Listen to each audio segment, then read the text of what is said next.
దేవుని పరిశుద్ధమైనటువంటి నామమునకు మహిమ ఘనత ప్రభావములు కలుగునుగాక. ఎంతమంది ఆమేన్ చెప్పారు? సరే, బ్రతుకున్నటువంటి వారందరూ స్తోత్రం చెప్తారా? హల్లెలూయా. చాలామంది బ్రతికి ఉన్నారు కదా, మరి ఎందుకు కొంతమంది ఆమేన్ చెప్పారు? దేవుడు ఇంత గొప్ప భాగ్యాన్ని మనకు అనుగ్రహించిన విధానాన్ని బట్టి దేవుని ఎంతగానో స్తుతిస్తూ మహింపరచవలసినటువంటి వారంగా మనం ఉన్నాం. దేవుడు మనతో మాట్లాడాలి, దేవుని స్వరాన్ని మనం వినాలని ఆశ కలిగినటువంటి వారంగా మనం ఉందాం. నిజంగా ఎంతమంది దేవుడు మాతో మాట్లాడాలని ఆశ కలిగినటువంటి వారుగా వచ్చారు దేవుని సన్నిధికి? స్తోత్రం చెప్తారా? హల్లెలూయా, హల్లెలూయా. We are living in a world full of surveillance. మనం ఎక్కడికి వెళ్ళినా కానీ ఎవరో ఒకరు మనల్ని చూస్తూనే ఉన్నారు కదా. బ్యాంకుల్లోకి వెళ్ళినా, షాప్స్లోకి వెళ్ళినా, మందిరాలకు వెళ్ళినా, స్కూల్లోకి వెళ్ళినా, ఎక్కడికి వెళ్ళినా కానీ ఎవరో ఒకరు మనల్ని చూస్తూనే ఉన్నారు. ఏ విధంగా చూస్తున్నారు చెప్పగలరా? ఎవరైనా ఏ విధంగా చూస్తూ ఉన్నారు? How they are seeing? ఎలా చూస్తూ ఉన్నారు? అందరు నా వైపు చూడాలి. మీ బైబిల్స్లో ఏం లేదు, ఇది బైబిల్లో ఉండదు కదా. అందరు నా సైడ్ చూడాలి. ఓకే. ఎవరు చూస్తూ ఉన్నారు? ఎలా చూస్తూ ఉన్నారు చెప్పండి? ఎవరైనా కళ్ళతోనే చూస్తారు కదా, ముక్కుతో చూస్తారు. ఎవరైనా శశి నువ్వు ముక్కుతో చూస్తావా? అందరు కళ్ళతోనే కదా చూసేది. కానీ ఎలా చూస్తున్నారు? What is the medium they are using?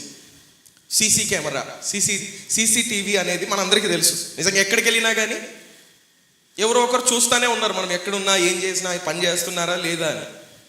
ఒకరోజు ఒక వ్యాపారం చేసేటటువంటి వ్యక్తి, ఆయన చేస్తున్నటువంటి వ్యాపారంలో చాలా నష్టం రావటంతో కంపెనీలో ఎవరికి తెలియకుండా సీసీ కెమెరా పెట్టించాడంట.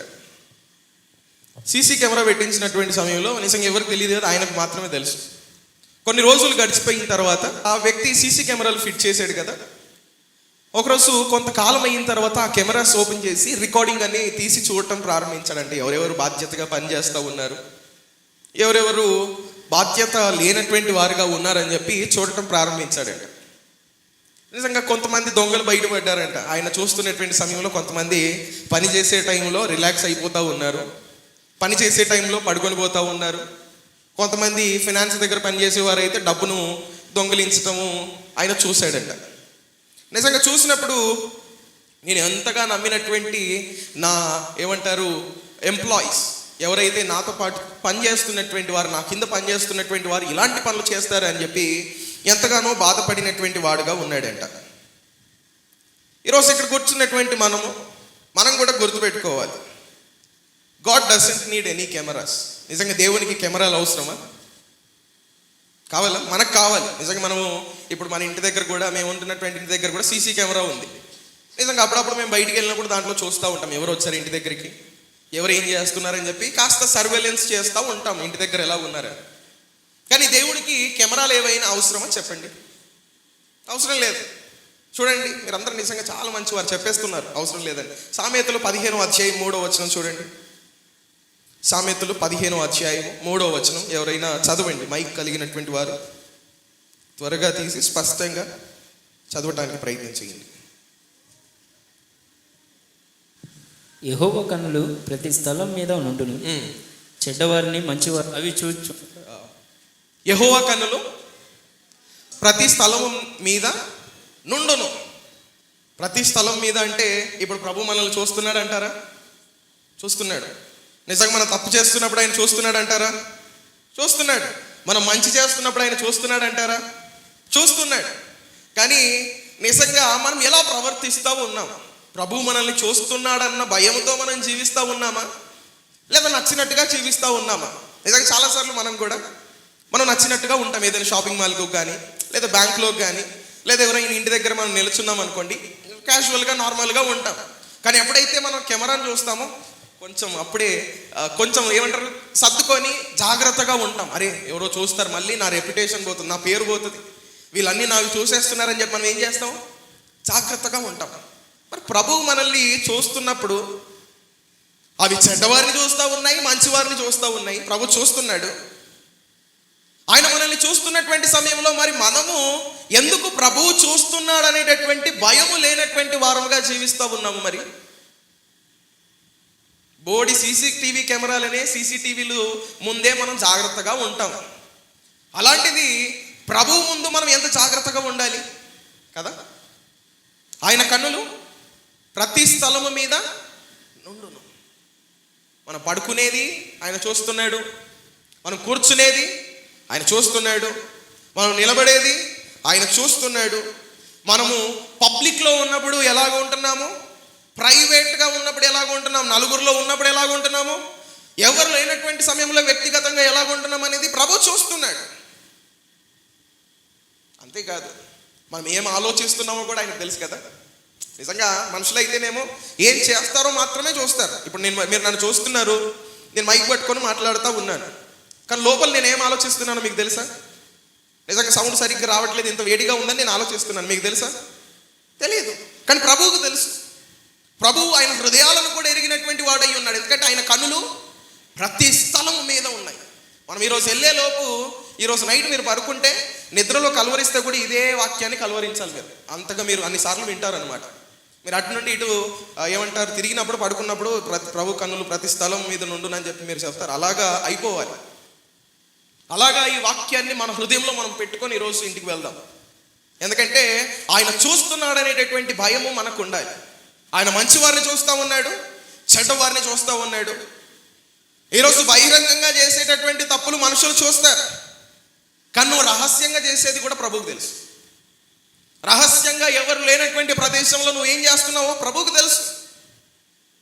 నీ బంధువులు, మిత్రులు, కుటుంబీకులు, స్నేహితులు, శ్రేయోభిలాషులు, రక్త సంబంధులు లేనటువంటి ప్రదేశంలో కూడా నువ్వు ఎలా మాట్లాడుతున్నావు, ఎలా నడుస్తూ ఉన్నావు, ఎలా తిరుగుతూ ఉన్నావు, ఎలా ప్రవర్తిస్తూ ఉన్నావు, మమ్మీ డాడీ ఇంట్లో లేనప్పుడు, భార్య లేనప్పుడు, భర్త లేనప్పుడు నువ్వు ఎలా ప్రవర్తిస్తూ ఉన్నావు, ఏం చూస్తూ ఉన్నావు అనేది ప్రభువుకి తెలుసు. He is seeing, God is watching. ఈ మధ్యాహ్నం కాలం వేళ 3 వ్యక్తుల గురించి మనం మాట్లాడుకుందాం. 2 రాజులు 5వ అధ్యాయం, 2 రాజుల గ్రంథం, 2 Kings chapter 5. బైబిల్స్ కలిగినటువంటి వారందరూ కూడా బైబిల్ తీయండి. ఒకవేళ మీ దగ్గర బైబిల్ లేకపోతే ఫోన్లో కూడా తీసి బైబిల్స్ మాత్రమే చూడండి. 2 రాజులు 5వ అధ్యాయము 1 నుండి 27 వచనాల వరకు మనం ధ్యానం చేద్దాం. అంటే ఆ అధ్యాయం అంతా కూడా ధ్యానం చేద్దాం. నిజంగా ఎవరికైనా అక్కడ ఏముందో తెలుసా? చదవకుండా బైబిల్ చూడకుండా ఎవరైనా చెప్పగలరా? దేని గురించి ఉందో ఎవరైనా చెప్పగలరా? ఉన్నారు ఎవరైనా? అకేమో చెప్తారు. నయమాను, ఓకే నయమాను. ఇంకెవరున్నారు? గెహాజీ ఉన్నాడు, ఓకే. ఇంకెవరైనా ఉన్నారా? చిన్న పాప, వెరీ గుడ్, చిన్న పాప. ఎవరున్నారు? ఇంకెవరున్నారు? ఎలీషా, వెరీ గుడ్, బైబిల్ చూసి చెప్పారు. యెహోవా కన్నులు ప్రతి స్థలం మీద నుండును. ఏలియానా ఎలీషా అని కన్ఫ్యూజ్ అయ్యి ఎలీషా అని క్లారిటీతో చెప్పారు. నిజంగా ఈ వ్యక్తుల గురించి మనం చూస్తూ ఉన్నాం. చాలాసార్లు మనం విన్నాం. నిజంగా ఎంతమందికి నయమాను గురించి తెలుసండి? చేతులు చూడగలను నేను. నయమాను గురించి ఎంతమంది సండే స్కూల్ నుంచి చెప్తారు? నయమాను కుష్ఠరోగం కలిగిన వాడు ఎలీషా దగ్గరికి పోయినప్పుడు ఎలీషా యోర్దాను నదిలో 7 సార్లు మునుగమన్నాడు. నయమానుకున్న కుష్ఠరోగం పోయింది, అయిపోయింది. ఈరోజు వాక్యం కూడా అయిపోయింది. కానీ నయమాను మాత్రమే కాకుండా నిజంగా అక్కడ ఉన్నటువంటి మిగతా వ్యక్తులను గురించి కూడా మనం మాట్లాడుకోవలసినటువంటి వారంగా ఉన్నాం. నయమాన్ దగ్గరే ఆగిపోతాం, కుష్ఠవ్యాధి దగ్గరనే ఆగిపోతాం. అక్కడ మాత్రమే మనం ఆగిపోకూడదు. ఇంకా అక్కడ ఉన్నటువంటి మిగతా క్యారెక్టర్స్, మిగతా వారు నిజంగా ఎలా దేవుని పనిని జరిగిస్తూ ఉన్నారు, వారి జీవితాలు ఎలా ఉన్నాయి, దేవుడు వారిని ఎలా చూస్తూ ఉన్నాడు, నేను వారిలో ఎవరిలాగా ఉన్నాననేది కూడా మనం పరిశీలించుకోవాలి. This chapter is not about Naaman's healing. నిజంగా నయమాను యొక్క స్వస్థతను గురించి మాత్రమే ఈ వాక్య భాగము లేదా ఈ ఏమంటారు ఈ యొక్క చాప్టర్ని ఏమంటారు అధ్యాయము మాట్లాడట్లేదు. ఇక్కడ 3 మిగతా వ్యక్తులను కూడా మనం చూస్తూ ఉంటాం. ఏ సర్వెంట్ గర్ల్, ఒక దాసిగా ఉన్నటువంటి చిన్నారిని గురించి మనం చూస్తాము. అలాగే a ప్రౌడ్ కమాండర్, గర్వము కలిగినటువంటి సైన్యాధిపతిని చూస్తాము. అలాగే ఆశ కలిగినటువంటి, పేరాశ కలిగినటువంటి ఒక శిష్యుణ్ణి మనం చూస్తాం. ఈ 3 జీవితాల్లో నిజంగా వారు ఎలాగున్నారు, వారి జీవితాల్లో నుండి మనం ఏ పాఠాలు నేర్చుకోవాలి అని చెప్పి మనం నేర్చుకొని ఇక్కడ నుండి వెళ్దాం. మనం అందరం దేవుని వాక్యాన్ని వినడానికి వచ్చాం. దేవుడు మాట్లాడడానికి ఎంతమంది మీ హృదయాలను మీరు సిద్ధంగా ఉంచుకున్నారు? ఈరోజు సిద్ధంగా ఉంటే స్తోత్రం చేస్తారా? హల్లెలూయా. ఈరోజు నిజంగా యాకోబులాగా మనం చెప్పాలి, ఈరోజు నన్ను ఆశీర్వదించందే ఈ ప్రాంతాన్ని విడిచిపెట్టి వెళ్ళను. అది మనం ఆ ఆశతో ఉండాలి. ఈరోజు నువ్వు నాతో మాట్లాడండి, మందిరం విడిచిపెట్టి నేను వెళ్ళను ప్రభువా. మాట్లాడాలంటే మొదటిగా మనకు ఉండవలసిన ముఖ్య లక్షణము వినికిడి, విశ్వాసం ఉండాలి. కానీ చెవులు లేకపోతే మాట్లాడితే ఎక్కడ వింటాము కదా, వినాలి. కాబట్టి అందరం విందాం ఈ సమయంలో. మొదటిగా చూస్తే 2 రాసుల గ్రంథము 5వ అధ్యాయం మొదటి 10 వచనాలు కనుక మనం చూస్తే, God sees faith in unexpected place. చదవండి ఒకసారి, మొదటి నుండి 5వ అధ్యాయం చదవండి. సిరియా రాజు సైన్యాధిపతి అయిన నయమాను అను నొకడు ఉండెను. అతని చేత యెహోవాయే సిరియా దేశమునకు జయము కలుగజేసి ఉండెను గనుక అతడు తన యజమానుని దృష్టికి గనుడై దయ పొందిన వాడాయను. అతడు మహాపరాక్రమశాలి అయి ఉండెను కానీ అతడు కుష్ఠరోగి. చాలు, అతడు మహా పరాక్రమశాలి అయి ఉన్నాడు కానీ ఆయనకి ఏముంది, అయిపోయింది. మంచిగా స్టార్టింగ్ ఒక హైప్లో చూపించారు కదా, నయమాన్ అంటే ఇది అది, కానీ లాస్ట్కి వచ్చేసరికి పంచర్ అయిన సైకిల్ టైర్ లాగా అయిపోయింది. కుష్టి రోగితో బాధపడుతూ ఉన్నాడు. బయటికి వెళ్ళినప్పుడు మాత్రము అందరూ సెల్యూట్ సార్, నమస్తే సార్, సార్ ప్రైజ్ లార్డ్. కానీ ఇంట్లోకి వచ్చి చూసుకుంటే, డ్రెస్ ఇప్పి చూస్తే ఏముంది, కుష్టి రోగం, అనారోగ్యం. చాలాసార్లు మనం కూడా ఇదే స్థితిలో ఉంటాం. మనం కూడా చాలాసార్లు ఇలాంటి పరిస్థితుల మధ్యలోనే ఉంటాం, కానీ మనం ఎవరికి చెప్పం. బయటికి చూడటానికి మాత్రం బాగా నవ్వుతూనే ఉంటాం. బయటికి కనపడడానికి మాత్రము నిజంగా చాలా హోదా కలిగినటువంటి వ్యక్తిగా, హుందాగా జీవిస్తున్నటువంటి వారంగా ఉంటాం. కానీ వ్యక్తిగత జీవితానికి వచ్చేసరికి, పర్సనల్ లైఫ్ వచ్చేసరికి ఏదో ఒక బాధ చేత, ఏదో ఒక ప్రతికూలత చేత, ఏదో ఒక అనారోగ్యం చేత, ఏదో ఒక నిజంగా ఇబ్బందితో బాధపడేటటువంటి వారంగా మనం ఉంటాం. నయమాను కూడా అలాంటి వాడుగానే ఉన్నాడు. ఒక సైన్యాధిపతి, ఒక కమాండర్ చెప్పిన మాటే మిగతా వారందరూ వింటారు కదా.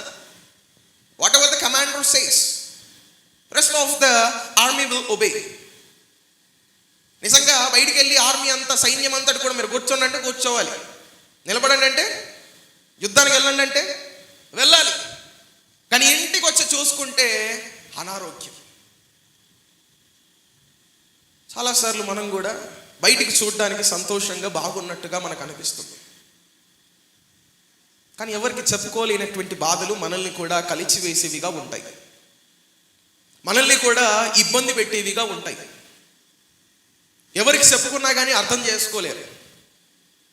ఎవరికి చెప్పినా కానీ నిజంగా మనల్ని తక్కువ చేసి చూస్తారు అన్నటువంటి భయంతో చాలాసార్లు మనం చెప్పుకోం. నిజంగా అరే ఈ పేరు ఉంది కదా, నా గురించి కనుక నేను చెప్పుకుంటే అయిపోయింది. నయమాను కూడా అలాగే ఉన్నాడు. హీ హ్యాడ్ పవర్, ఆయన చేతిలో అధికారం ఉంది, కానీ అనారోగ్యం, అస్వస్థతగా ఉంది.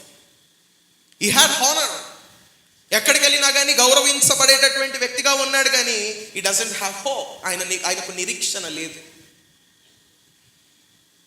కానీ సర్ప్రైజింగ్లీ ఒక చిన్నారి నిజంగా ఆ సీన్లోనికి ఎంటర్ అవ్వటం మనం చూస్తాం. చూడండి 2వ వచనం చదవండి. సిరియనులు గుంపులుగా బయలుదేరి ఇశ్రాయేలు దేశం మీదకి పోయి ఉండిరి. వారచ్చటి నుండి ఒక చిన్నదాన్ని చెరగొని తేగ, అది నయమాను భార్యకు పరిచారం చేయుచుండెను. చాలు, నిజంగా ఒక దాసి పిల్లని తీసుకొచ్చారు. ఒక మాటలో చెప్పాలంటే పని చేయడానికి ఇంట్లో. ఎవరికి పని చేయడానికి? అయ్యో ఇప్పుడే చదివాం కదండి, కొంచెం యాక్టివ్గా ఉండండి. నయమాను భార్యకు పని చేయడానికి చిన్న పిల్లను పెట్టుకున్నారు ఇంట్లో. నిజంగా పనిచేసేటటువంటి పిల్లను సోఫా మీద కూర్చోబెట్టి, పొద్దున్న లేవగానే టిఫిన్ పెట్టి, మధ్యాహ్నం బిర్యానీ పెట్టి, నైట్ పుల్కాలు, రుమాలి రోటీలు, చిల్లీ చికెన్లు, మంచూరియాలు లేదా నూడిల్స్లు ఇవి పెడతారా? ఏం చేస్తారు? ఏదో మిగిలిపోయిందో సర్దిదో ఏదో ఉంటే వేసి అక్కడ కొనాలి, లాస్ట్లో కూర్చొని తినిపోవే. నీ పని ఏంటంటే నువ్వు పని చేయటం అంతే, పరిచారం చేయటం అంతే. ఎందుకు చెప్తున్నానంటే చాలాసార్లు మనం విన్నాం ఈ వాక్యాన్ని. ఒక చిన్నది వచ్చింది, నయమానుకి అక్కడికి వెళ్తే బాగా అయిందని చెప్పింది, అయిపోయింది, అంతటితో మనం వదిలేసాం. కానీ ఆ చిన్నది నిజంగా ఒక శత్రువు దేశంలో నుండి తీసుకురాబడినటువంటి చిన్నది. తీసుకురాబడినటువంటి చిన్నది ఎలాగుందో చూద్దాం. సరేనా? నేను ఎందుకు చెప్పానంటే నిజంగా ఎలా ఆలోచిస్తుందో మనకు తెలియాలి. 3వ వచనాన్ని చదవండి ఒకసారి. అది షోమ్రోనులోనున్న ప్రవక్త దగ్గర నా ఏలినవాడు ఉండవలెనని నేనెంతో కోరుచున్నాను. అతడు నా ఏలిన వానికి కలిగిన కుష్ఠరోగంను బాగు చేయనని తన యజమానురాలతో అనెను. చూడండి, ఈ చిన్నది చూడండి, పని చేయటమే కాదు, తన పని తాను చేసుకోవటమే కాదు, కానీ పక్కవారి జీవితం ఎలాగుంది, ఎక్కడ ఇబ్బంది పడుతూ ఉన్నారు, ఎక్కడ శ్రమల గుండా వెళుతూ ఉన్నారని చెప్పి గమనించేటటువంటి ఒక విశ్వాసం కలిగినటువంటి చిన్నదిగా ఉంది. ఆ చిన్నదాని యొక్క విశ్వాసం చూడండి. అమ్మగారు, నేను మీ ఇంట్లో పనిచేస్తున్నాను అమ్మగారు, నేను ఒక శత్రు దేశం నుండి తీసుకురాబడినటువంటి చిన్నదాన్నే.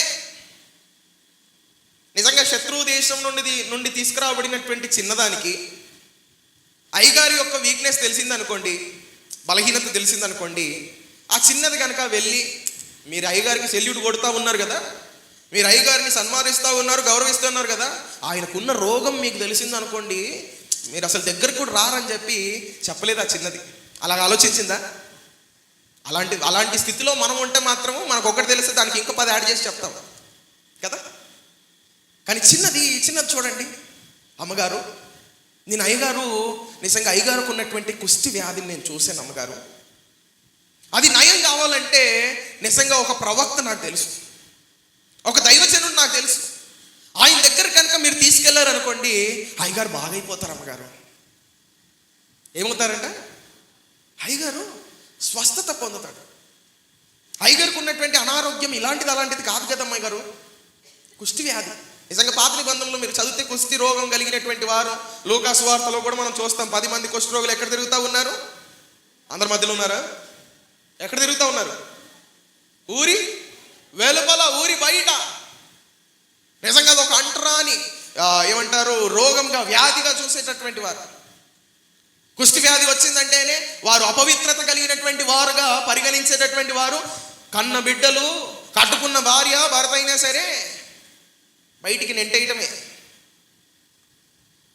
అయ్యగారికి ఉన్నటువంటి వ్యాధి అలాంటిది అమ్మగారు. కానీ మీరు తిన్నారు, మీరు పెట్టారు కదా నాకు కూడు, నేను విశ్వాసంగా ఉంటాను. నేను మీ కూడు తిన్నాను కదా అమ్మగారు, మీ దగ్గర పని చేస్తూ ఉన్నాను, నేను మీకు శత్రువుని అయి ఉండొచ్చు, కానీ అయ్యగారు అలాగ ఉండటము నాకు ఇష్టం లేదు. నాకు తెలిసినటువంటి ఒక ప్రవక్త ఉన్నాడు, అక్కడికి వెళ్తే నయమాను బాగైపోతాడు. చిన్నది విశ్వాసంతో చెప్తా ఉంది. విశ్వాసంతో ప్రవక్త దగ్గరికి వెళితే, అయ్యగారి దగ్గరికి వెళితే బాగైపోతుందని చెప్తా ఉంది. ఈరోజు నీ జీవితంలో నీ చుట్టూ ఉన్నటువంటి వారు ఎన్నో ప్రతికూలతలు గుండా వెళుతూ ఉన్నారు కదా. మనం పని చేసే దగ్గరనో, ఉద్యోగం చేసే దగ్గరనో, వ్యాపారం చేసే దగ్గరనో, నిజంగా ఎవరికైనా ఏదైనా అనారోగ్యం ఉందనుకోండి, మనమైతే ఏం చేస్తాం? సంగారెడ్డిలో మల్టీ స్పెషాలిటీ హాస్పిటల్ ఉంటుంది, అక్కడికి తీసుకెళ్లారనుకోండి, పలానా డాక్టర్ ఉంటాడు, ఒకసారి చూసాడంటే కథం అయిపోతుంది ఇంకా. లేదా హైదరాబాద్లో కదా మన సలహాలు ఇలాగుంటాయి, కానీ మనం మాత్రం ఎప్పుడు కూడా దేవుని సన్నిధికి తీసుకురండి. మా మందిరంలోనికి తీసుకొచ్చినప్పుడు నిజంగా దేవుడు ఎంతో మంది జీవితాలను కట్టాడు, మీ జీవితం కూడా బాగుపడుతుందని నిజంగా మీ చుట్టూ ఉన్నటువంటి వారికి మీరు చెప్పగలిగారా?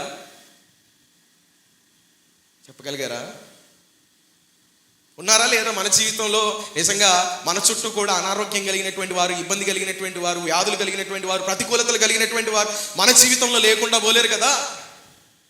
ఈ చిన్నదానిలాగా నువ్వు ఉన్నావా? ఈ చిన్నదానిలాగా నువ్వు చెప్పగలవా ధైర్యంగా? అలా చెప్పడానికి చాలా ధైర్యం కావాలి. నిజంగా తను అలా చెప్పిన తర్వాత బ్రతుకుతుందో బ్రతకదో కూడా తెలియదు. ఎందుకంటే అయ్యగారికి ఉన్నటువంటి వ్యాధి నీకు తెలిసింది కాబట్టి నిన్ను కథం చేస్తే అయిపోతుందని చెప్పి వారు అనుకొని ఉంటే చిన్నది ఉండేది కాదు. అవేమి ఆలోచించకుండా ఆలోచించింది. ఈరోజు మనం కూడా అన్నీ ఆలోచిస్తాం. అమ్మో, కొన్నిసార్లు మనం క్రైస్తవులం అని చెప్పుకోవడానికే సిగ్గుపడుతూ ఉంటాం. మనం క్రీస్తుని కలిగి ఉన్నట్టు చెప్పుకోవడానికే ఏమవుతాం? సిగ్గుపడతా ఉంటాం. కానీ ఈ చిన్నది విశ్వాసముతో అన్ఎక్స్పెక్టెడ్ ప్లేస్ అయ్యగారు బాగవుతారని చెప్పటం ప్రారంభించింది. ఆమె అయ్యగారిని చూసి లేదా నయమాన్ని చూసి కంప్లైంట్ చేయలే, అమ్మగారు మీకు తెలీదా అయ్యగారికి ఇలాగుందని అని చెప్పి కంప్లైంట్ చేయలేదు. అలాగే ఏమంటారు, తృణీకరించలేదు లేదా మౌనంగా ఉండిపోలేదు. చాలాసార్లు మనం కూడా మౌనంగా ఉండిపోతాం కదా. ఎవరైనా ఏదైనా ఇబ్బందులు ఉన్నారనుకోండి, ఏదైనా అనారోగ్యంలో ఉన్నారనుకోండి, సరే వారు బాగుపడకపోయినా పర్వాలేదు, కానీ మనం ఏం చేస్తాము, మనం కొన్నిసార్లు మౌనంగా ఉండిపోతాం. నువ్వు మౌనంగా ఉంటే నీ వల్ల నీ పక్కన ఉన్నటువంటి వ్యక్తి నశించిపోతున్నాడు. దానికి కారణము, దానికి లెక్క అప్పచెప్పవలసినటువంటి వాడవు దానవు నువ్వు అవుతావు. ప్రభు ముందు నిలబడినప్పుడు ప్రభు నేను అడుగుతాను, నీకు తెలీదా నీ పక్కింటి ఆయన బాగాలేదని, ప్రార్థన చేసావా అని అడుగుతాడు ప్రభు. అప్పుడు ఏం చెప్తావు, తెలుసు కానీ ప్రభు ఇది చెప్తే ఇల్లు ఖాళీ చేయిస్తాడు ప్రభు కదా. కానీ చిన్నది అలా లేదు. ధైర్యంగా నా యజమానుడు బాగవ్వాలి. చూడండి మత్తయి సువార్త 5వ అధ్యాయము 44వ వచనం. నేను మీతో చెప్పినదేమనగా, మీరు పరలోకమందున్న మీ తండ్రికి కుమారులై ఉండునట్లు మీ శత్రువులను ప్రేమించుడి. మీ శత్రువులను ఏం చేయాలంట, గట్టిగా చెప్పండి, ఆగండి. మీ శత్రువులను ప్రేమించుడి. చెప్పండి ఒకసారి. అది నోటితో చెప్తే సరిపోదు, మన క్రియల్లో కనిపించాలి. మన శత్రువు కనిపించాడు అనుకో, ఇంటి పక్కనోడు ఒక బిందె నీళ్ళు ఇయ్యనోళ్ళు, నిజంగా ఇంటి పక్కన ఆమె బిందె నీళ్ళు ఇవ్వకపోతేనే, లేక కొంచెం వాళ్ళ చెత్త మన దాంట్లోకి పడితేనే ఇంటి ముందు మనం చూస్తూ ఉంటాం మనం కదా. ఎక్కడ ప్రేమిస్తాం మనం? నీ శత్రువును ప్రేమించాలి. ఆ చిన్నది నిజంగా శత్రువు అయినప్పటికీ కూడా ఈమె ప్రేమించేటటువంటిదిగా ఉంది, మార్గాన్ని చూపించేదిగా ఉంది. ఈరోజు అనేకులు ఏ మార్గంలో వెళ్ళాలో తెలియనటువంటి వారు నీ ముందు నీ జీవితంలో ఉన్నారు. అనేకులు ఏ త్రోవలో వెళ్ళాలో తెలియనటువంటి వారు నీ కుటుంబంలో ఉన్నారు. వారికి మార్గాన్ని చూపిస్తున్నావా నువ్వు? వారిని నువ్వు ప్రేమిస్తా ఉన్నావా? 2 రాజులు 5వ అధ్యాయము 9వ వచనం చూడండి. నేను అంతా చదివించట్లేదు. నయమాను గుర్రములతోనూ రథముతోనూ చదువు. వచ్చి ఎలీషా ఇంటి ద్వారం ముందర నిలిచి ఉండగా, ఎలీషా, నీవు యొర్దాను నదికి పోయి 7 మారులు స్నానం చేయుము, నీ ఒళ్ళు మరలా బాగై నీవు శుద్ధుడవగదువని అతనితో చెప్పుటకు ఒక దూతను పంపి. చాలు, ఓకే, చిన్నది చెప్పింది. ఆ చిన్న అమ్మాయి నిజంగా బానిసత్వంలో ఉన్నటువంటి అమ్మాయి ఏం చెప్పింది? ఎవరి దగ్గరికి వెళ్ళమన్నది? ఎక్కడికి వెళ్ళమన్నది? మూడో వచనంలో చూసాం కదా, షోమ్రోన్లోనున్న ప్రవక్త దగ్గరికి, షోమ్రోన్లో ఉన్నటువంటి ఎలీషా దగ్గరికి వెళ్ళమన్నది. ఎలీషా దగ్గరికి ఈ అయ్యగారు ఎలా వెళ్ళారు? నయమాను గుర్రములతో రథములతో వెళ్ళాడు. కానీ ఆయన కంటే గొప్ప దైవజనుడు కదా మన ఎలీషా అయ్యగారు. ఆయన ఎలా ఉత్తరం ఇచ్చాడు చూడండి. 10వ వచనం. ఎలీషా, నీవు యొర్దాను నదికి పోయి 7 మార్లు స్నానము చేయుము, నీ ఒళ్ళు మరలా బాగై నీవు శుద్ధుడవవుదువని అతనితో చెప్పుటకు ఒక దూతను పంపెను. అందరు నా వైపు చూడాలి. ఇప్పుడు మన మందిరంలోనికి నిజంగా ఒక ఎమ్మెల్యే గారు వచ్చారనుకోండి. ఆయన వచ్చి గేట్ ముందు నిలబడ్డాడు, నడవలేని స్థితిలో ఉన్నాడు. దైవజనులు ఇక్కడ నుండి, అయ్యా నువ్వు వెళ్ళి నీ పాపాలు ఒప్పుకో, దేవుడు నేను స్వస్థపరుస్తాడని నిజంగా పాస్టర్ గారు నన్ను పంపించారు. ఆయన ఏమనుకుంటాడు? ఏమనుకుంటాడు చెప్పండి? ఇంత గర్వమా? ఎమ్మెల్యేనైనటువంటి నేనే ఇక్కడి వరకు వస్తే ఆయన వచ్చి, సరే ఆయన ఏదో చేయకపోయినా సరే, కానీ ఆయన వచ్చి చెప్పకుండా ఎవరిని పంపుతున్నాడు? ఇంకో దూతను పంపుతా ఉన్నాడు, మధ్యలో ఇంకో వ్యక్తిని పంపుతా ఉన్నాడు. ఈ నయమాను కూడా అలాగే అనుకున్నాడు. నయమాను కూడా అలాగే ఆలోచించాడు. మనమైతే ఏం చేస్తాం? నయమాన్ గారు అమ్మో సైన్యాధిపతి, రండి సార్, నీట్గా ఉన్న కుర్చీని కూడా మళ్ళీ తుడిచి కూర్చోబెడతాం కదా. నీట్గా ఉన్నటువంటి దాంట్లో కూడా రెడ్ కార్పెట్లు వేసి మరీ పిలిచి కూర్చోబెడతాం. కానీ దైవజనుడు అయినటువంటి ఎలీషా అది చెయ్యట్లేదు. ఎందుకంటే స్వస్థపరిచేది నేను కాదు. ఎవరు స్వస్థపరిచేది? ఎవరు? దేవుడు. నా దగ్గరికి వస్తే ఏమొస్తుంది? ఎలీషా అదే చెప్తా ఉన్నాడు, నాట్ మీ. నువ్వు యొర్దాను నదికి వెళ్ళి ఎన్నిసార్లు మునగాలి? 7 సార్లు నువ్వు స్నానం చేస్తే నీ శరీరం బాగా అయిపోతుంది. ఇలా చెప్పినప్పుడు నయమాను యొక్క హృదయం ఎలాగైపోయిందంటే, నిజంగా ఇలా మాట్లాడతాడా, నిజంగా ఇలా చెప్తాడా అని చెప్పి నిజంగా చాలా కోపంతో నిండినటువంటి వాడుగా ఉన్నాడు. ఒకరోజు ఒక సండే స్కూల్ పిల్లాడు నిజంగా తన తండ్రిని ఒకరోజు మందిరానికి రమ్మని పిలిచాడట. మందిరానికి పిలిస్తే నిజంగా చాలాసార్లు రానని చెప్పాడంట తండ్రి. ప్రతి ఆదివారం వెళ్తూ ఉన్న క్రమంలో చాలాసార్లు రమ్మంటే రానన్నాడట. కానీ ఒకరోజు సర్లే వస్తానులే, ఇన్నిసార్లు బతిమలాడుతూ ఉన్నావు కదా, ఇన్నిసార్లు పిలుస్తూ ఉన్నావు కదా అని చెప్పి నిజంగా అడిగినప్పుడు వాళ్ళ నాన్నగారు వచ్చారట. నిజంగా రావటమే కాదు కానీ ఆ రోజు దేవుని వాక్యాన్ని విని తన జీవితాన్ని నిజంగా ప్రభువుకి ఇచ్చినటువంటి వ్యక్తిగా మిగిలిపోయాడంట. హల్లెలూయా. నిజంగా నయమాను జీవితం కూడా అలాగే మనకు కనిపిస్తూ ఉంది. A small voice but a powerful impact. చిన్న స్వరాన్ని మాత్రమే విన్నాడు, నిజంగా చిన్నదాని మాట మాత్రం విన్నాడు, కానీ ఒక గొప్ప శక్తిని పొందుకునేటటువంటి వ్యక్తిగా, గొప్ప కార్యాన్ని తన జీవితంలో చూసేటటువంటి వ్యక్తిగా నయమాను మారిపోతున్నటువంటి వాడుగా ఉన్నాడు. Hallelujah. God sees your quiet faith. నిశ్శబ్దంగా ఉన్నటువంటి విశ్వాసాన్ని ప్రభు నీ జీవితంలో చూస్తూ ఉన్నాడు. నువ్వు రహస్యంగా చేస్తున్నటువంటి ప్రార్థనలు ప్రభు చూస్తూ ఉన్నాడు. నీలో ఉన్నటువంటి నిజంగా సాక్షార్థమైనటువంటి జీవితాన్ని, విశ్వాసాన్ని ప్రభు చూస్తూ ఉన్నాడు. ఎందుకంటే ప్రభు కన్నులు ప్రతి స్థలము మీద నుండును. ఆయన కన్నులు మనల్ని చూస్తూ ఉన్నాయి. ఆయన మనల్ని చూస్తున్నటువంటి వాడుగా ఉన్నాడు. హల్లెలూయా. నీ పక్కన ఉన్నటువంటి వారు చెప్పండి, ప్రభు నిన్ను చూస్తున్నాడు. చెప్పండి, ప్రభు నిన్ను చూస్తున్నాడు. మీ వెనుకున్నటువంటి వారితో, ముందున్నటువంటి వారితో చెప్పండి, ప్రభు నిన్ను చూస్తున్నాడని చెప్పండి. God is watching you. ప్రభువు మనల్ని చూస్తున్నటువంటి వ్యక్తిగా ఉన్నాడు. ఈ చిన్నదానిని ప్రభు చూశాడు, నయమానును ప్రభు చూస్తూ ఉన్నాడు. కానీ ఎప్పుడైతే ఎలీషా ఒక మధ్యలో ఉన్నటువంటి వ్యక్తిని, ఒక వ్యక్తిని పంపించి నిజంగా వెళ్ళి యోర్దానులో మునగమని, నేను రాలేను బయటికి అని చెప్పాడు, ఈయన హట్ అయిపోయాడు. అయ్యగారు మనం కూడా హట్ అయిపోతూ ఉంటాం కదా, మనం కూడా హట్ అవుతాం. సాయంత్రం బర్త్డే ఉంటే ఎప్పుడు చేస్తాం ఫోన్ మనము? నేను ఎన్నింటికి చేస్తాం? కొంతమంది మంచి ఈ దూతలు ఉంటారు, వీళ్ళు కూడా దూతలే. 7ంటికి బర్త్డే అయితే 5ంటికి ఫోన్ చేస్తారు పాస్టర్ గారికి. నేను ఫోన్లో చేస్తానంటే హట్ అయిపోతాను. మన మందిరంలో ఉన్నాడు ఒక వ్యక్తి, ఆయన హృదయం గాయపరచబడిందంట, హట్ అయిపోయాడంట. హృదయం విరిగిపోయింది, మనసు విరిగిపోయిందంట. మనసు ఎలా విరిగిపోతుందో నాకు అర్థం కాదు. అదేం అప్పడమా లేదా ఇంకేదైనా మురుకులా. ఈ అయ్యగారు కూడా, నయమాను కూడా బాగానే వచ్చాడు, చిన్నదాని మాట విని కదా, చిన్నదాని మాట విని బాగానే వచ్చాడు. కానీ అక్కడి వరకు వచ్చిన తర్వాత హట్ అయిపోయాడు. నువ్వు హట్ అయితే బాధపడేది నువ్వే కదా కదా. నీ మనసు విరిగిపోతే నీకే నష్టం. దైవ సేవనికి ఏమైనా ప్రాబ్లం ఉందా? దైవ సేవనికి ఏమైనా ఒరిగేది ఉందా? ఏమి కాదు. చూడండి, నయమాను యొక్క గర్వము ఎలా నిజంగా ఆయనని ఎలా చేసిందో మనం చూద్దాం. తర్వాత రియలైజ్ అయ్యాడు అనుకోండి, కానీ మనం కూడా తర్వాత రియలైజ్ అవుతూ ఉంటాం. పాస్టర్ గారు ఇలా చేశారు, అలా చేశారు అన్న తర్వాత మళ్ళీ వచ్చి, అయ్యగారు తప్పు అయిపోయింది అయ్యగారు అనేవారు మన మందిరంలో చాలామంది ఉన్నారు. నయమాను కూడా అలాగే ఉన్నాడు. చూద్దాం, 11వ వచనం చదవండి.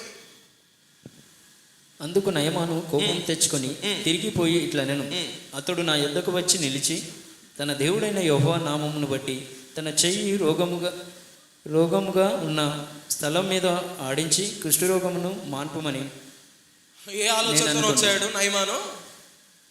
నా దగ్గరకు వచ్చి ఆయన చెయ్యి పెట్టి ఎక్కడైతే కుష్ఠరోగం ఉందో అక్కడ ఆడించి నన్ను బాగు చేస్తాడంటే, ఈ అయ్యగారేమో ఆయన రాకుండా నా మధ్యలో వ్యక్తిని పెట్టి, ఓ యోర్దాను నదిలోకి వెళ్ళి 7 సార్లు మునిగితే 7 సార్లు స్నానం చేస్తే బాగా అయిపోతాం అంటున్నాడు. మనం కూడా దేవుని సన్నిధికి వచ్చినప్పుడు చాలాసార్లు ఒక ఆలోచనతో వస్తాం.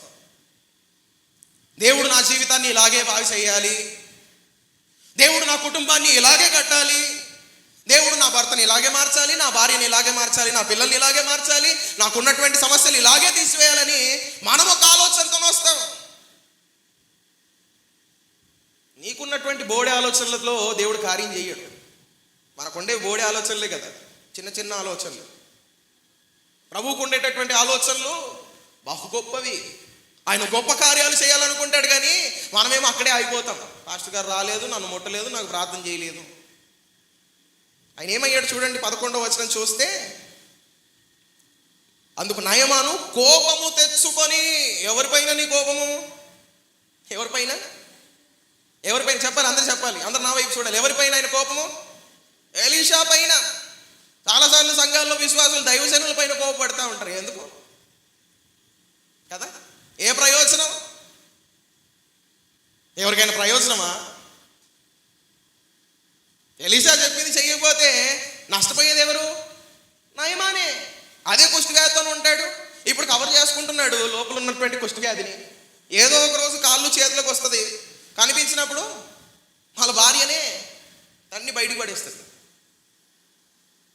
కోపం పనికొస్తుందా? చెప్పండి, వస్తుందా? ఈరోజు మనలో ఉన్నటువంటి కోపం పనికొస్తుందా? చెప్పండి చెప్పండి. దేవుని పైన కోపపడతా ఉంటారు కొంతమంది. దేవుడు నాకు ఏం చేశాడు? అరే, నువ్వు ఊపిరి పీలుస్తున్నావు అంటే దేవుని కృప కదా. నువ్వు నిలబడుతున్నావు అంటే దేవుని కృప కదా. నీకు తిన్నది అరుగుతుందంటే దేవుని కృప కదా. పాస్టర్ గారు అందరి ముందు నన్ను ఈ మాట అన్నాడు, నేను రాను ఇంకో సంఘానికి. ఒక ఆవిడ అంటది, నేను రాను. నువ్వు రాకపోతే వచ్చేదేంటి, ఒరిగేదేంటి? నువ్వు వచ్చేది దేవుణ్ణి ఆరాధించడానికి, నువ్వు వచ్చేది దేవునితో సంబంధం కలిగి ఉండటానికి. మనం అందరం కూడా దేవునితో సంబంధం కలిగి ఉండటానికే కదా, అవునా కదా? ఇక్కడ ఎవరైనా సంబంధాలు పెట్టుకోవడానికి వచ్చారా? ఇక్కడికి ఎవరైనా వస్తే ఇది సరి అయినటువంటి ప్రదేశం కాదండి. మనందరం కూడా మనకు ఉండవలసినటువంటి సంబంధం, ఏకైక సంబంధం, అది ప్రభు అయినటువంటి క్రీస్తుతో మాత్రమే. ఈ సంబంధానికి, నిజంగా ప్రభువుతో ఉండవలసినటువంటి ఈ బంధానికి మనం ఎక్కడైనా విరుద్ధంగా పనిచేస్తే దైవజనులు ఖచ్చితంగా కఠినంగా మాట్లాడతారు. సరి చేసుకోవాలి. అంతేగాని కోపపడతాను, నేను అలుగుతానంటే ఇక్కడేం చెల్లవు. అంత మాత్రమే కాదు కానీ చూడండి, 12వ వచనం చూడండి.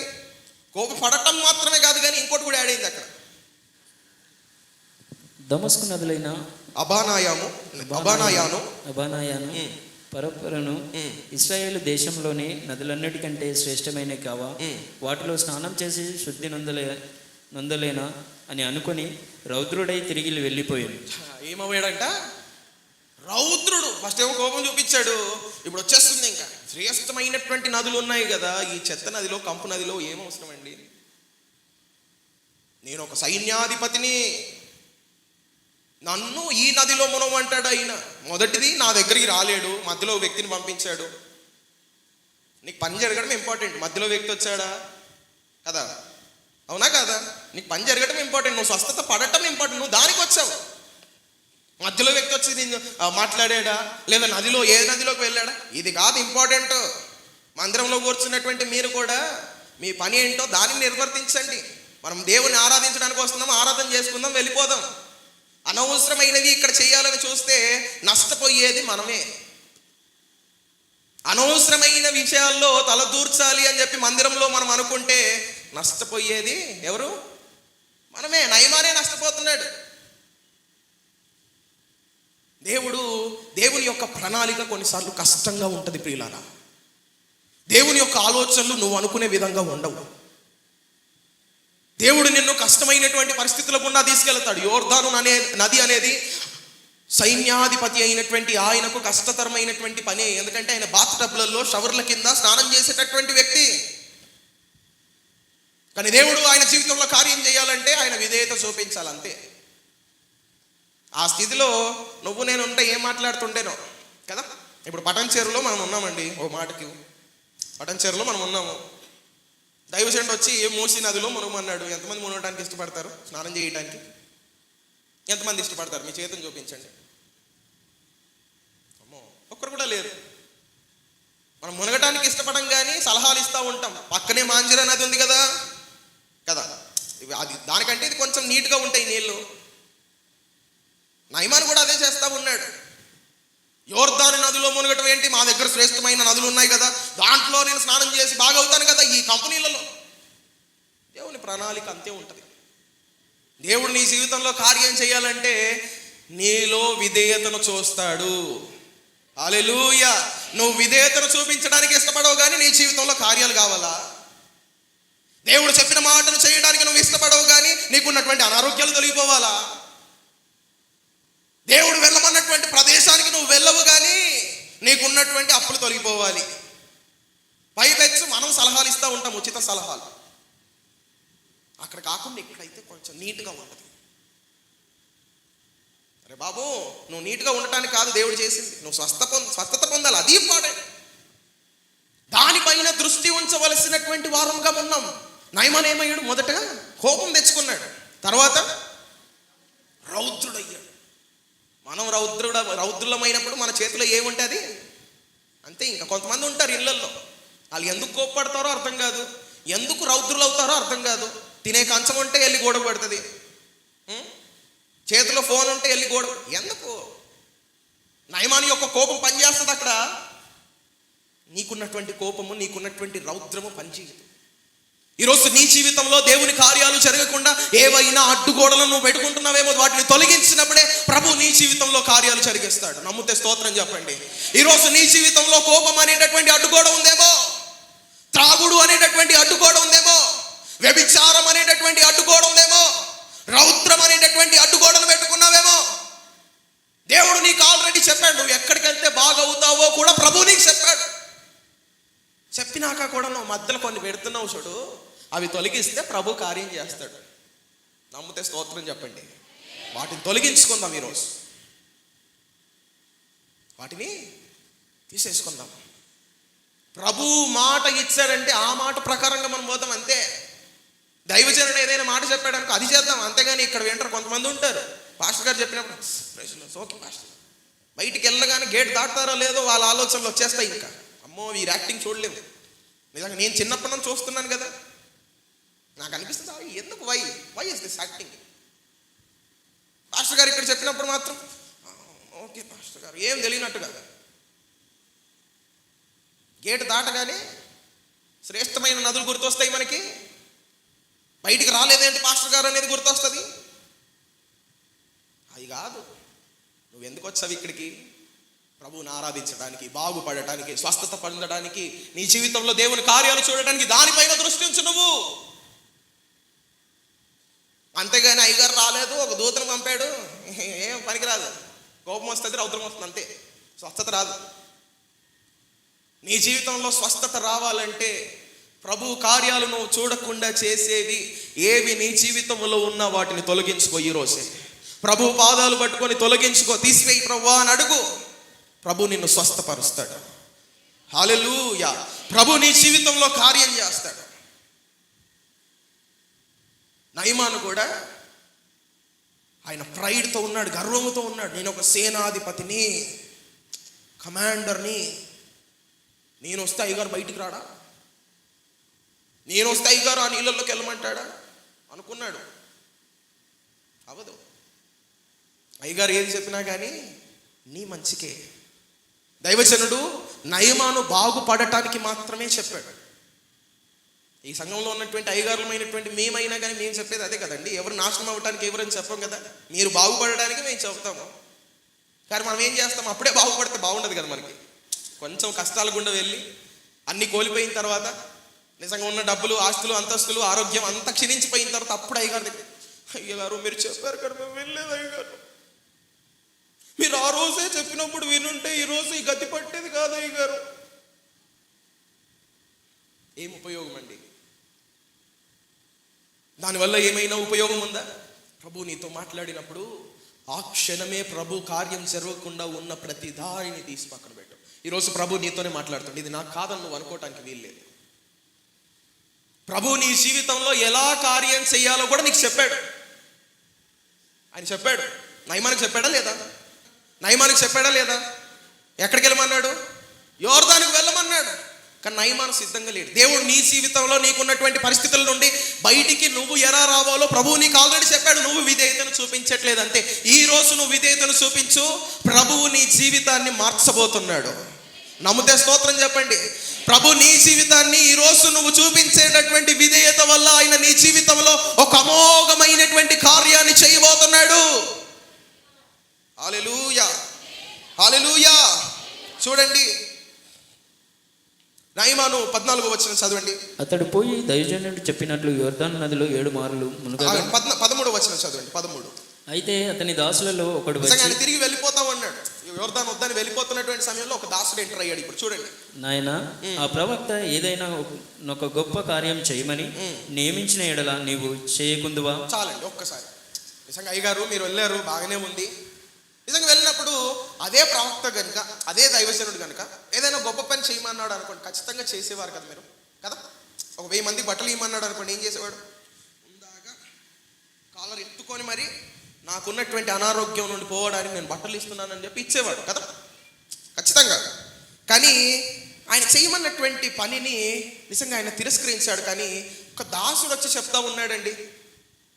కొన్నిసార్లు మన బుద్ధి కూడా అలాగే పనిచేస్తుంది కదా. ఒక ఏమంటారు, ఈయనెవరు? ఒక సైన్యాధిపతి అయినటువంటి ఆయనకు ఎవరు వచ్చి చెప్తా ఉన్నారు? దాసుడు.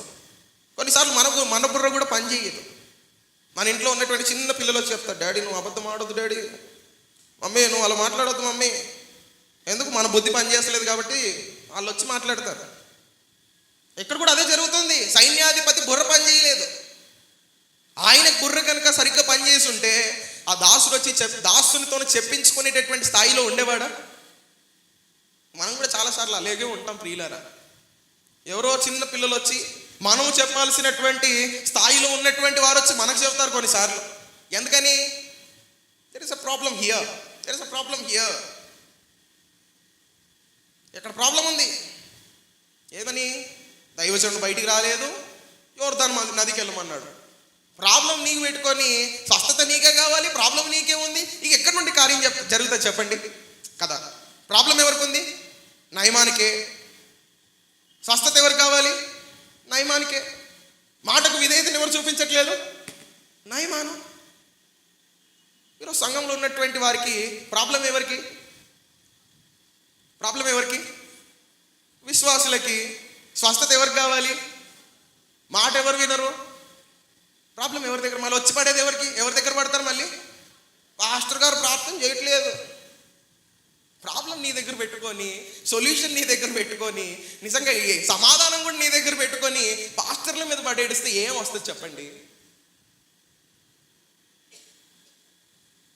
దేవుడు అంత క్లియర్గా చెప్తా ఉన్నాడు. ఆ దాసుడు చెప్పినాక మనోడు బుర్ర సరిగ్గా అయింది. కొన్నిసార్లు చిన్న పిల్లలు వచ్చి వాళ్ళతో చెప్పించుకుంటే మనం సరిగ్గా అవుతాం కొన్నిసార్లు. చూడండి నయమాను ఎలా మాట్లాడుతూ ఉన్నాడు. అయితే స్నానం చేసి శుద్ధుడవు కమ్మని మాట దానికంటే మేలు కదా అని చెప్పినప్పుడు 14వ వచనం చూడండి. అతడు పోయి దైవజనుడు చెప్పినట్లు యోర్దాను నదిలో 7 మార్లు మునగగా అతని దేహము పసిపిల్ల దేహము వలెనై అతడు శుద్ధుడాయను. ఆ దాసుడు చెప్పినటువంటి మాట నిజంగా విని వెళ్ళినప్పుడు ఏమయ్యాడంట? నయమాను ఎలాగయ్యాడు? పసిపిల్ల దేహము వలె. చిన్న పిల్లల దేహం ఎలాగుంటుంది? నిజంగా చాలా బాగుంటుంది కదా, ముట్టుకుంటే బుజ్జిగా స్మూత్గా. నిజంగా అంత పెద్ద నయమానుకు అలాగ ఉన్నప్పుడు మరి చుట్టూ ఉండే వాళ్ళు ఎంతమంది అలా చేశారు మరి. అదే కనుక నయమాను మాట వినకుండా అదే కోపముతో రౌద్రముతో తిరిగి వెళ్ళుంటే ఎవరికి నష్టం కలిగేది? దేవుడు ఈరోజు నీతో మాట్లాడుతూ ఉన్నాడు ప్రియులారా. నీకున్నటువంటి సమస్యలో నుండి దేవుడు నిన్ను బయటికి తీసుకురావాలనుకుంటున్నాడు. దానికి కావలసినటువంటి పరిష్కారాన్ని కూడా నీకు దేవుడు చెప్పాడు. నువ్వు చేయవలసినటువంటి పని ఏంటి తెలుసా? నీలో ఉన్నటువంటి గర్వాన్ని పక్కన పెట్టి, నీలో ఉన్నటువంటి అహంకారాన్ని పక్కన పెట్టి, నీలో ఉన్నటువంటి దేవునికి ఇష్టమైనటువంటి వాటన్నిటి పక్కన పెట్టి ఒక్క మాట విధేయతను చూపిస్తే దేవుడు కార్యం చేస్తాడు. స్తోత్రం చెప్దామా? హల్లెలూయా. దేవుడు నీ నుండి కోరుకునేది విధేయత మాత్రమే. నువ్వు విధేయతను చూపించటం ప్రారంభించు, ప్రభు కార్యం చేయటం ప్రారంభిస్తాడు నీ జీవితంలో. చాలాసార్లు మనం మొదటి స్టేజ్లోనే ఆగిపోతాం. అయ్యగారు రానప్పుడు దగ్గరనే డిసప్పాయింట్ అయిపోతాము. యోర్దాను నది అనగానే నిజంగా క్లిష్టమైనటువంటి ఆలోచనలు చెప్పినప్పుడే అయిపోతాం. దేవుడు మనతో మాట్లాడినప్పుడు ఆ మాటలను విని విడిచిపెట్టడం కాదు, కానీ విధేయతను మనం ఎప్పుడైతే చూపిస్తామో ప్రభు కార్యాన్ని జరిగించేటటువంటి వాడుగా ఉంటాడు. హల్లెలూయా. ఒకసారి సామెతలు 16వ అధ్యాయం 18వ వచనం చదవండి ఒకసారి. నాశనమునకు ముందు గర్వం నడుచును. నాశనముకు ముందు ఏం నడుస్తుందంట? గర్వం. ఈరోజు మీలో గర్వం ఉందంటే ఖచ్చితంగా మీరు ఎక్కడ నడుస్తున్నారు? చెప్పాలి, గట్టిగా చెప్పాలి. నాశనానికి ఈరోజు మనలో గర్వము గనుక ఉంటే తీసి మనం ఎక్కడ పెట్టాలి? ఎక్కడే వదిలేండి, మందిరంలో వదిలేండి, మేము క్లీన్ చేసేస్తాం. సరేనా? వదిలేస్తారా? మందిరంలోనే మీ గర్వాన్ని వదిలేసి తగ్గింపుతో వెళ్ళండి. నయమాను కూడా గర్వముతో ఆలోచించాడు. నేను సైన్యాధిపతి అయినటువంటి నేను వస్తే బయటికి రాడా, నన్ను యోర్దానులో మునుగమంటాడా అని గర్వాన్ని చూపించాడు. నాశనానికి ముందు ఏం నడుస్తుందంట? గర్వము. ఈ రోజే ఈ సంఘంలో ఉన్నటువంటి ప్రతి ఒక్కరి ఆలోచనలు మార్పు చెందును గాక, ప్రతి ఒక్కరిలో ఉన్నటువంటి గర్వము తొలగించబడును గాక, ప్రతి ఒక్కరిలో ఉన్నటువంటి అహము తొలగించబడును గాక, ప్రతి ఒక్కరు తగ్గింపు స్వభావముతో దేవుని పరిచర్యలో పాలు పొందురు గాక. ఆమె చెప్పట్లేదు కొంతమంది, ఎందుకంటే ఇంకా అది కావాలి వారికి. దేవుని కార్యాన్ని నువ్వు పొందుకోవాలంటే నీకున్నటువంటి గర్వాన్ని పక్కన పెట్టు. నీకున్నటువంటి ఉద్యోగం వల్ల నీకు గర్వమా? నీకున్నటువంటి హోదా వల్ల నీకు గర్వమా? నీకున్నటువంటి ధనము వల్ల నీకు గర్వమా? నీకున్నటువంటి అందం వల్ల నీకు గర్వమా? లేదా నీకున్నటువంటి ఆస్తి పాస్తులు పంట పొలాల పట్ల వాటి వల్ల నీకు గర్వమా? ఆ గర్వము మనల్ని నాశనానికి నడిపిస్తుంది ప్రియులారా. దయచేసి చెప్తా ఉన్నాను, గర్విష్ఠుల వల్లే మనం ఉండటానికి వీలు లేదు. మనలో ఉన్నటువంటి నిజంగా ప్రతి గర్వపు ఆలోచనలను ప్రభు ఈరోజే మనలో నుండి తొలగించును గాక. గట్టిగా చెప్పండి ఆమేన్. చూడండి, ఇంతటితో ముగించబడలేదు. నయమాను మొదట కోపపడ్డాడు, తర్వాత ఏమవుతున్నాడు చూడండి. 15వ వచనం చదవండి. అప్పుడు అతడు తన పరివారంతో కూడా దైవజనుని దగ్గరకు తిరిగి వచ్చి అతని ముందర నిలిచి, చిత్తగించుము, ఇశ్రాయేలులోనున్న దేవుడు తప్ప లోకమంతటి అందును మరి ఒక దేవుడు లేడని నేను ఎరుగుదును. ఇప్పుడు నీవు నీ దాసుడనైన నా యొద్ద బహుమానం తీసుకొనవలసినదని అతనితో చెప్పగా, చాలండి, చాలు చాలు చాలు. ఆయన ఒకటి ఒప్పుకుంటా ఉన్నాడు చూడండి. ఆయన అన్య జనాంగమైనటువంటి ప్రజ ఇశ్రాయేలీయులు కాదు, కానీ దేవుడు ఆయన జీవితంలో చేసిన కార్యం వల్ల ఆయన ఏం చెప్తా ఉన్నాడు? ఇశ్రాయేలీయుల దేవుడు తప్ప వేరొక దేవుడు. ఈరోజు నువ్వు నీ చుట్టూ ఉన్నటువంటి వారు సమస్యల్లో ఉన్నప్పుడు నిజంగా వారిని మందిరానికి పంపించి వారు బాగు చేయబడిన తర్వాత వారే చెప్తారు, ఈ దేవుడే నిజమైనటువంటి దేవుడని. హల్లెలూయా, హల్లెలూయా. నిజంగా ఇక్కడ ఉన్నటువంటి నిర్మల ఆంటీ గారి సాక్ష్యం అదే. వారి ఇంట్లో పని చేస్తున్నటువంటి ఒక చాకలామె కదా, ఆమె సువార్తను చెప్తే నిజంగా వారు రక్షించబడ్డారు. వారు ఉన్నటువంటి అనారోగ్యంలో నుండి బయటికి రావడానికి ఇలాంటి స్టోరీనే. నీ జీవితంలో ఎవరైనా ఇలాంటి వారు కనిపిస్తే నువ్వు సువార్త చెప్పకు, నువ్వు బాగుపడతావు, రా మందిరానికి అని చెప్పి తీసుకురా. వారే చెప్తారు, వారి నోట నుండే ఈ దేవుడు తప్ప వేరొక దేవుడు లేడు ఇంకా అని చెప్పి వారే చెప్పేటటువంటి వారుగా ఉంటారు. హల్లెలూయా, హల్లెలూయా. అంతేకాదు కానీ ఏం చేస్తున్నారు చూడు. ఇప్పుడు నీవు నీ దాసుడనైన నా యొద్ద బహుమానం తీసుకోవలసినదని అతనితో చెప్పగా 16వ వచనం చూస్తే, ఎలీషా, ఎవని సన్నిధిని నేను నిలవబడి ఉన్నానో ఇశ్రాయేలు దేవుడైన ఆ యెహోవా జీవముతోడు నేనేమియూ తీసుకొనను అని చెప్పాను. నయమాను అతనిని ఎంతో బతిమాలినను అతడు ఒప్పుకపోయాను. బాగుపడిన తర్వాత నిజంగా ఏ పాస్టర్ గారి గురించి అయితే కోపపడ్డాడో ఆ పాస్టర్ గారి దగ్గరికి ఇప్పుడు ఏం తీసుకొని వెళ్ళాడు?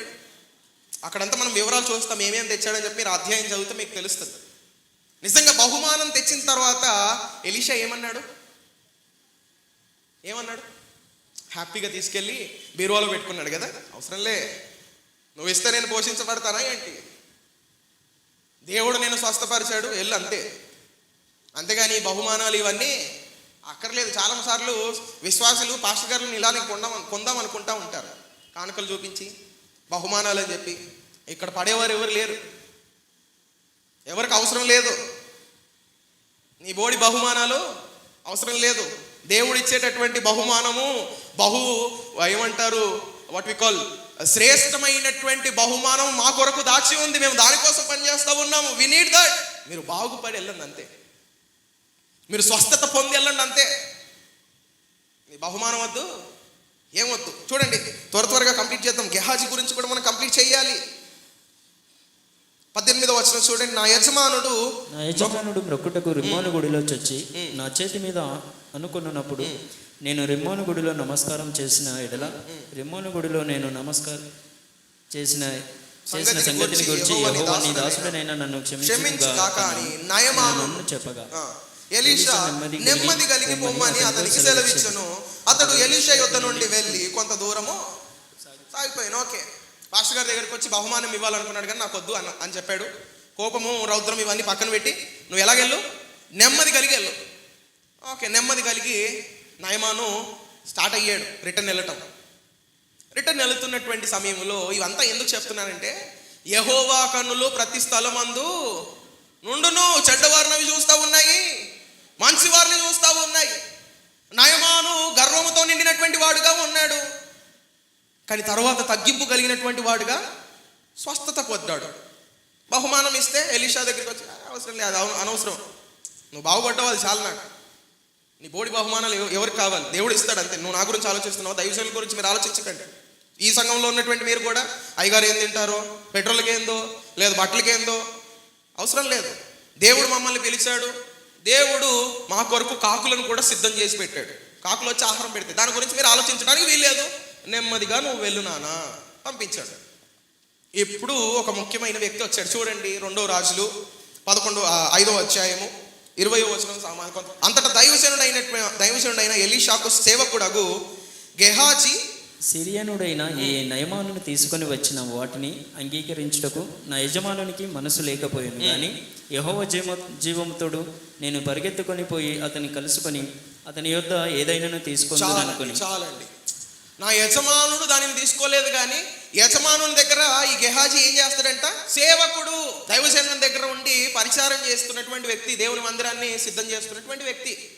అయ్యగారికి అయితే అలాంటి మనసు లేదు, కానీ మాకు ఇచ్చుంటే బాగుండు కదా మనం అనుకుంటాం కదా. ఎవరైనా నిజంగా తినేటప్పుడు ఎక్కువ చూస్తూ ఉంటాను నేను. ఎవరైనా వెజిటేరియన్స్ ఉన్నారనుకోండి, శాకాహారులు ఉన్నారు, వారు మాంసాహారాన్ని తినరు. నిజంగా పక్కన ఉన్నటువంటి వారికి తక్కువ పడ్డదనుకో, నువ్వు వేసుకొని నాకు ఇవ్వచ్చు కదా, నువ్వు తినకపోయినా సరే అంటారు కదా.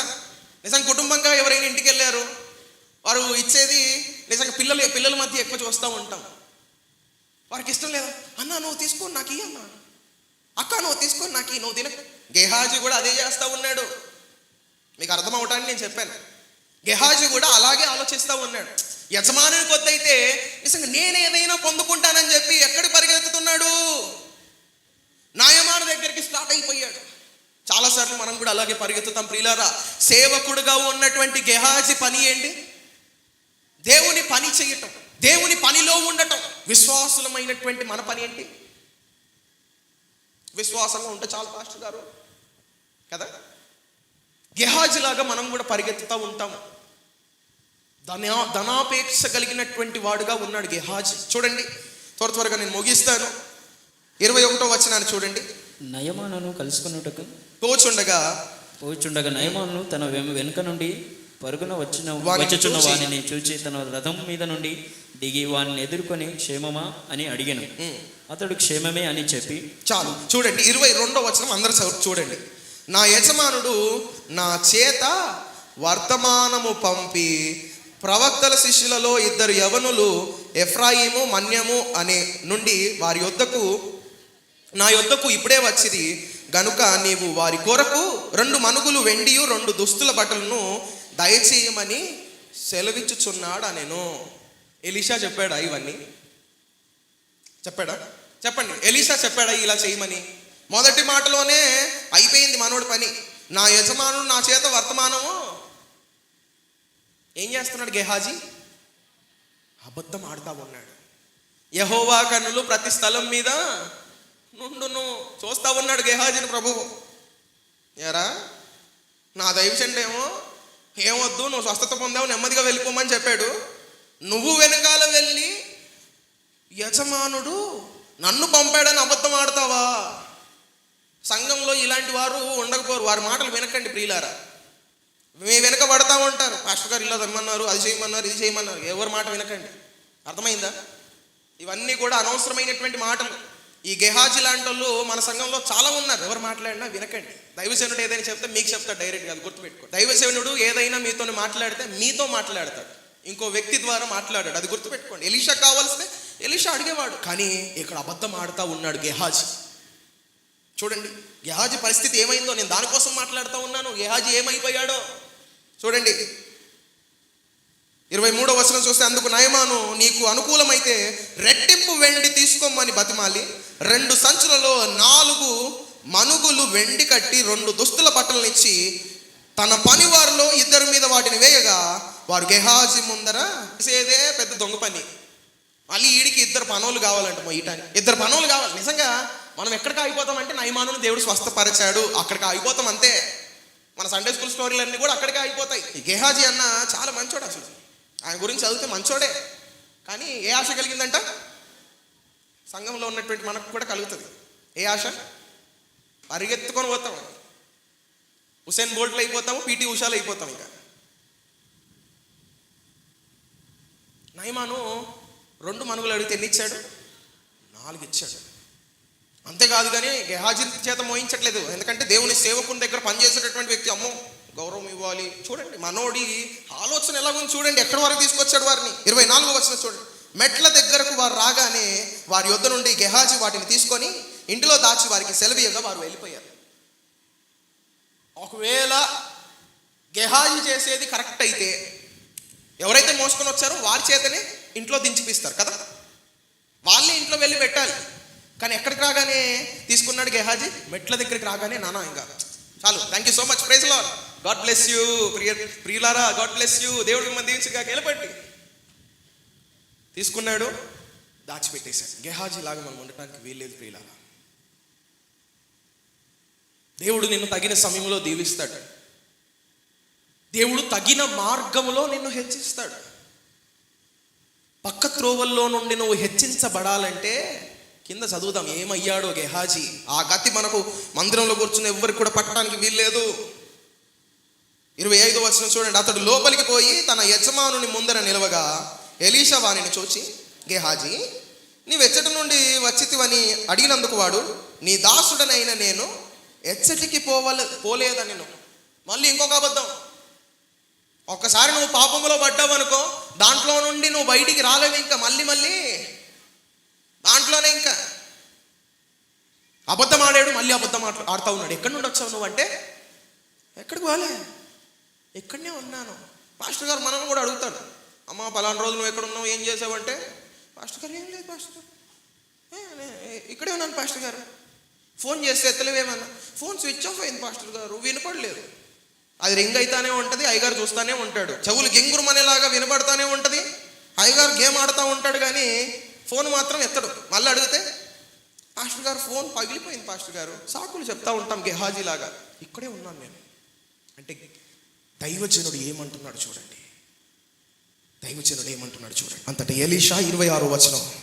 అంతటి ఎలీషా వానితో, ఆ మనుషుడు తన రథము దిగి నిన్ను ఎదుర్కొనుటకు తిరిగి వచ్చినప్పుడు నా మనస్సు నీతో కూడా రాలేదా?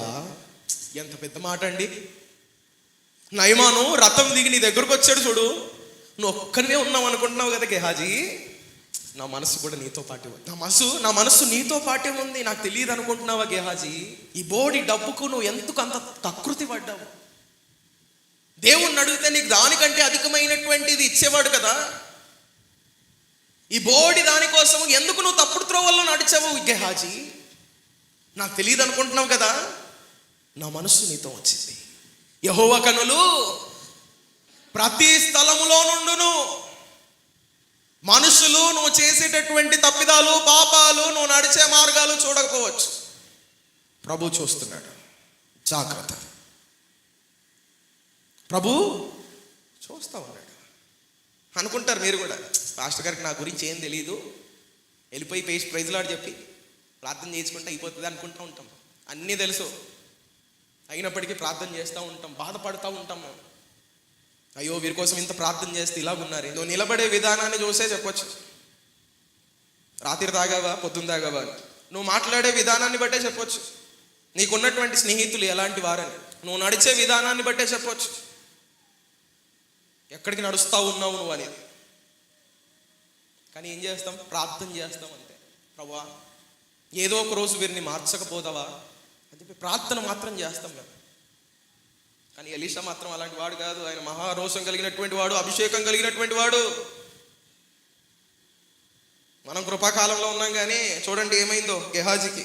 ఆ గది పట్టక ముందే ఈరోజు పాపక్షమాపణ ప్రార్థన చేయించుకొని వెళ్ళండి పాస్టర్ గారితో. నేను జోక్ చేయట్లేదు, సీరియస్గా చెప్తున్నాను. చూడండి, ద్రవ్యమును, వస్త్రములను, ఒలీవ చెట్లు, తోటలను, ద్రాక్ష తోటలను, గొర్రెలను, ఎడ్లను, దాసదాసులను సంపాదించుకొనుటకు ఇది సమయమా? మనం కూడా ఇవన్నీ చేస్తూ ఉంటాం. ఈ లోకంలో ఉన్నటువంటివన్నీ సంపాదించుకొని పరలోక రాజ్యాన్ని కోల్పోతే ఈ జీవితానికి విలువ లేదు ప్రియులారా. ఈ లోకంలో నువ్వు ఉన్నతమైనటువంటి స్థితిలో ఉండటానికి దేశాలు తిరుగుతూ ఉండొచ్చు, నువ్వు ప్రదేశాలన్నీ చుట్టుముట్టేస్తూ ఉన్నావు జీవితంలో బాగుపడాలని, అన్నీ పొందుకుంటున్నావు. కానీ దేవునిలో నువ్వు లేకుండా ఉంటే ఉపయోగం ఏముంది? ప్రయాసపడతా ఉన్నావు నువ్వు. ఏదో ఒక రోజు నేను కూడా నా ఊర్లో సార్ అనిపించుకోవాలి. నువ్వు సార్ అనిపించుకోగానే సారాయి కొట్టులోనే ఉంటావు దేవునికి దూరంగా ఉంటే. గెహాజీ కూడా అలాగే ఉన్నాడు. చూడండి ఏమైపోయాడో చూడండి, అది మనకు ప్రాముఖ్యమైనటువంటి విషయము. గెహాజీ ఏమయ్యాడో చూడండి ప్రియులారా. 27వ వచనం అందరూ చూడండి, నేను ముగిస్తాను ఈ వాక్యం చదివిన తర్వాత. కాబట్టి నయమానునకు కలిగిన కుష్టి నీకును నీ సంతతికి నీ సర్వకాలము అంటి ఉండును అని చెప్పగా వాడు మంచు వలె తెల్లనైన కుష్ఠము కలిగి ఎలీషా యొద్దట నుండి బయటకు వెళ్ళెను. అప్పుడే, తర్వాత కాదు, ఎప్పుడైతే అబద్ధం ఆడి రెడ్ హ్యాండెడ్గా దొరికిపోయాడో ఏమైందంట? నయమానుకు కలిగినటువంటి కుష్ఠరోగం. ఒకడేమో వచ్చి నయమయ్యి వెళ్ళాడు, ఇంకొకడేమో ఇక్కడే ఉండి కుష్ఠరోగం పొందుకున్నవాడుగా ఉన్నాడు. బయట నుండి వచ్చిన వాళ్ళేమో అన్యజనులేమో ఇక్కడికి వచ్చి బాగైతారు, మందిరంలో ఉన్నటువంటి మనమేమో బాగుండి అనారోగ్యాల పాలవుతూ ఉంటాం. ఎందుకు? We run after something else. We run after something else. దేవుడు అనుగ్రహించేటటువంటి ఆశీర్వాదాల వైపుకు నడువు, అంతేగాని మనుషులు ఆదిస్తారేమో, ఆయన దగ్గరికి వెళ్ళి చెప్పబట్టుకుంటే వేస్తాడేమో, మనం చేసేది అవే కదా. ఈ అయ్యగారు అదే చేశాడు, కుష్ఠరోగం కలిగి. ఇప్పుడు ఎక్కడున్నాడు? కుష్ఠరోగులు ఎక్కడ ఉంటారు? ఆశీర్వాదం కోసము లేదా మేలు కోసము డబ్బు కోసం వెళ్ళాడు, కానీ డబ్బులు అడుక్కునేటటువంటి స్థితిలోకి వెళ్ళిపోయాడు. ప్రియులారా, దేవుని సంఘంలో ఉన్నటువంటి మీరు దేవుని నుండి దూరంగా వెళుతూ దేవుని కార్యాలు పొందుకోలేనటువంటి వారుగా ఉండటానికి వీల్లేదు. దేవుడు మాత్రమే మనల్ని ఆశీర్వదించేటటువంటి వాడు. నమ్మితే స్తోత్రం చెప్పండి. మిగతా ఉన్నటువంటి అడ్డదారులన్నీ కూడా మూసేయండి ఈరోజు. ఒకవేళ దాంట్లో నడుస్తే కూడా ఏం చేయాలి? Close it. అవసరం లే నాకు, నా దేవుడు నన్ను హెచ్చిస్తాడు అంతే. ఇప్పుడు కాదా, తగిన సమయము తగిన కాలములో దేవుడు నన్ను హెచ్చిస్తాడు. ఆ హెచ్చింపు ఎలాగుంటుందంటే నయమాను తిరిగి వెళుతూ ఉన్నాడు చూడండి, పొందుకొని అలాగుంటుంది. అంతేగాని గెహాజీ లాగా, గెహాజీ మాత్రమే కుష్ఠరోగి కాలేడు, కానీ తన తర్వాత తరాలు తరాలు తరాలు తరాలు తరాలు తరాలు తరాలన్నీ కూడా ఏమైపోయాయంట? నీ ద్వారా నీ తర్వాత తరానికి నువ్వు అన్యాయం చేయకు. నీ తర్వాత తరానికి మా తాత ఉండే, మా నాన్నమ్మ ఉండే, ఆడొక పిచ్చోడు అని చెప్పి చెప్పుకునేటటువంటి స్థితిలో ఉండకండి. వాడు ప్రార్థన పరులండి, వారు దేవుని కోసం నిలబడినటువంటి వారండి. వారి ప్రార్థన వలనే నిజంగా మా తరాలన్నీ కూడా దేవుల్లో ఉన్నాయండి. అది కావాలి నీకు. ఆ సాక్ష్యముతో ఈరోజు ఇళ్ళకి వెళ్దాం. గెహాజీలాగా ధనాపేక్ష కలిగి ధనం వైపు చూస్తూ శాపగ్రస్తులం అయ్యే వారంలో మనం ఉండకూడదు. ఈరోజు ఎక్కడ ఉన్నటువంటి మనం ఎలాగున్నామో ప్రభువుకి తెలుసు, దేవుని సేవకులమైనటువంటి మాకు కూడా తెలుసు. మీరు ఎలా దేవుని ఉగ్రతకు మనం లోను కాకుండా ఆయన న్యాయ విధిలో నిలబడి నిత్య నరకానికి పాలి భాగస్తులం కాకుండా ఇదే అనుకూల సమయం, ఇదే ప్రభు ఏర్పాటు చేసుకున్నటువంటి సమయం. మనలో ఉన్నటువంటి ప్రతి పాపాన్ని విడిచిపెట్టి పరిశుద్ధులుగా జీవించుదాం ప్రియులారా. హల్లెలూయా, హల్లెలూయా. దేవుడు ఈరోజు నీతో మాట్లాడుతూ ఉన్నాడు. God is speaking with you. ఆయన నిన్ను నయం చేయాలనుకుంటున్నాడు. ఈరోజు నువ్వు అనారోగ్యంతో వచ్చావు కదా, నువ్వు బాధలో వచ్చావు కదా, దేవుడు నీకు దాంట్లో నుండి ఎలా బయటకు రావాలో కూడా నీకు చెప్పాడు, కానీ నువ్వు విధేయతను చూపించట్లేదు. ఈరోజు విధేయతతో ప్రభు పాదాల దగ్గరకు వచ్చు. అయ్యా, గెహాజీ లాంటి పనులు నేనేమైనా చేస్తే నన్ను క్షమించు ప్రభువా. నయమానులాగా గర్వము నాలో ఉంటే క్షమించు ప్రభువా. చిన్నదాని వంటి విశ్వాసాన్ని నాకు ఇవ్వు. నా చుట్టూ ఉండేటటువంటి వారు శ్రమల్లో ఉన్నా కానీ చూస్తూ వెళ్ళిపోతున్నాను, నాకు అవసరం లేదు, నాకు అనవసరం అని నేను అనుకో. అలా నేను ఉండకూడదు ప్రభువా, నాలో కార్యం చేయి. తలలు వంచుదామన్నా.